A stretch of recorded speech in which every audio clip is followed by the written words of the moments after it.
In this video, I'll show you how to check Roblox chat history. Ensure you subscribe and turn on the bell notification to this channel for lots of educational content like this. Now, head over to your Roblox, right?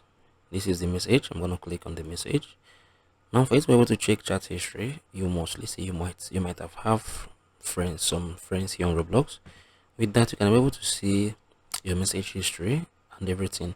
So for now, the only issue right here is Roblox. I think I got message from the official Roblox team, right? So when I joined up, I got a message, hello, welcome to Roblox. So this is it. And the chat history, it was sent on, I think, this is, I think last year or something, I don't know, but this is it. By 9:51 p.m. Yeah, this is last year, 2024.